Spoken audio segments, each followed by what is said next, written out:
Matt Bernier with the stakes preview, taking a look at the 8th race at Woodbine Sunday. It is the 6 furlong Bold Ruckus, $100,000 the purse. They are going 6 furlongs on the grass. These are 3-year-olds. Going to use the new classic PPs available on DRF.com to go through this field in post-position order. Also show you a little bit of the functionality of the new classic PPs as we go along. Let's go right through with the number 1 Corduroy Road. We will begin with him. The interesting note about Corduroy Road and 2 other runners in this race. They're sired by Super Speedy. Super Speedy is off to just a blazing start as a stallion. He's 26% overall, but here's a little piece that you're going to want to keep an eye on. He's yet to have a turf runner. He has half of this field. He has sired 3 of the 6 runners that are scheduled to run on Sunday afternoon. So guess what? You're going to find out here in a pretty quick way. Based on what he's done to begin his career as a stallion, I think it would be silly to just assume that they're not going to be able to run on grass. But it's something to keep an eye on, the Super Speedies. Corduroy Road, the blinkers come off after this failed experiment in the Queenston most recently, showed speed and faded. The concern I have with this horse at 2-1 on the morning line is the running style. I think he's going to be forward even with the blinkers coming off.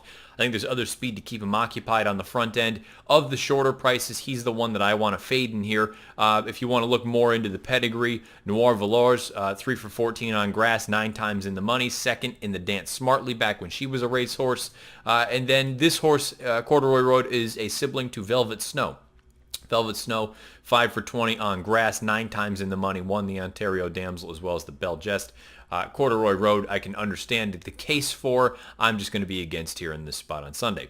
G Prince of Silver, the number 2, goes out for Mark Casse. First-time starter in a non-graded stakes race for Mark Casse. 1 for 14 over the past 5 years, 9 times in the money with a 94-cent ROI. What that says to me is they're not necessarily high probabilities from a win standpoint, but the 9 out of 14 in the money says at 10-1 in the morning line, I want to use this horse underneath. The sire is Badge of Silver, about 7.5% with the first-time turf runners. The Dam Princess G, she was unraced, and there are no winning siblings on grass. But that formulator fact alone, that's enough for me to want to use G Prince of Silver underneath if I'm playing any sort of a trifecta or anything of that nature. The 3, Super Success, another one of the sons of Super Speed. He goes out for Mike DiPaolo. Most recently ran in the Queenston, forwardly placed, very similar in a way to Corduroy Road, paid the price and faded. The run 2 starts back and the running style 2 starts back. I think that is going to be the key for Super Success, to revert back to those tactics, sitting off of targets, coming with his bid. He's 9-5 on the morning line as the favorite. I think he gets back to one of his better races. These 80 buyers, these are kind of boss in this field. If he can run one of these, he's going to be a major player. Now, from a pedigree standpoint, My Sweet Tooch, the Dam, 2 for 5 overall, 4 times in the money on grass. I say 2 for 5 overall, 2 for 5 on grass. Multiple stakes placed. And this one is a sibling to 2 turf runners already. I think Super Success is a horse that is very likely win contender in this spot on Sunday. Super Hot, another one of the sons, the final of the 3 super speedy runners in here. The Dam Nursery Song, 1 for 13 overall, never raced on grass. This is a sibling to 1 turf runner, 1 turf winner, Second start off the bench. I would hope you're going to get a forward move.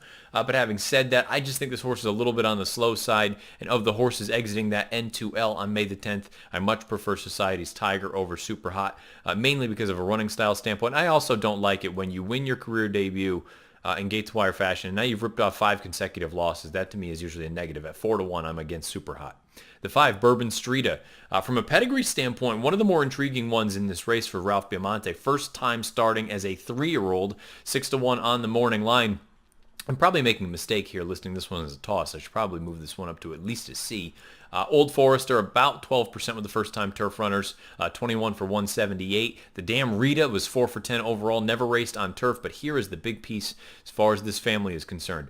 Bourbon Street is a sibling to Sidious, who won the Frost King and the Bold Ruckus when he was a racehorse, and Flashy Margarita, who won the Bull Page, the Frost King, and the Bold Ruckus. So this horse is bred to really appreciate this sort of situation. The Old Foresters, again, it's not a terrible number as far as the statistics are concerned with the turf runners. I think Bourbon Street, it makes sense. And again, I probably made a mistake making this horse a toss. So you know what I'm going to do? I'm going to move him up to a C.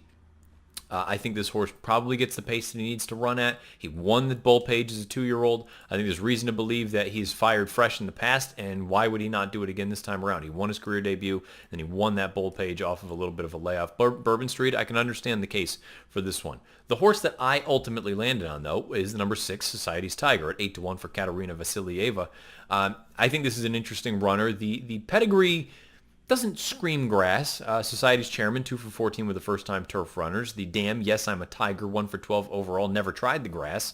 This one is a sibling to 2 winners, but there are combined 0 turf starts between them. So a little bit of guesswork going into this with Society's Tiger, but I like the outside draw. I think there's going to be pace. I thought this was a promising effort returning off the bench. First start since November, career best Beyer of 77. A little bit added ground this time around, out to 6 furlongs. I think there's going to be pace. Hernandez retains the mount. I'm going to give Society's Tiger a look here in the Bold Ruckus on Sunday afternoon. Now, what do we do with all this? You come on up here to the top, and based on what you have done as far as your selections, your picks are concerned, they all pop up and populate here in the upper left-hand corner. These are for the horizontals. These are for the verticals. And then you can go through. You click on this tab right here. Right now, we're in the only PPs version. You click on the wagering and live video. Boom. You're going to get your live feed here of Woodbine or whatever racetracks you want. And then you have all your picks right here. And you can go through, decide what you want to do as far as your wagers are concerned. And then you just click Bet Now. It goes right in through DRF Bets. It's a beautiful thing. And if you're looking for any more help for any of these races, news and analysis, you click on this right here. You get Ron Gierkink, who is the Woodbine analyst. He gives you all of his opinions. And then you also get some selections from other DRF handicappers throughout. So the new classic PPs, definitely give those a look. The functionality is great. Oh, and by the way, if you're one of those folks that like to print out your PPs and you're afraid that you can't do that here, not the case. Click on that Print PPs button, drops down. Click on Single Race. It's going to pull up a brand new PDF, and you can go right away, print this out, and you are good to go. The new Classic PP is definitely something to take a look at going forward. The 8th race at Woodbine, the Bold Ruckus, on Sunday afternoon, scheduled post time 4:55 Eastern. Good luck.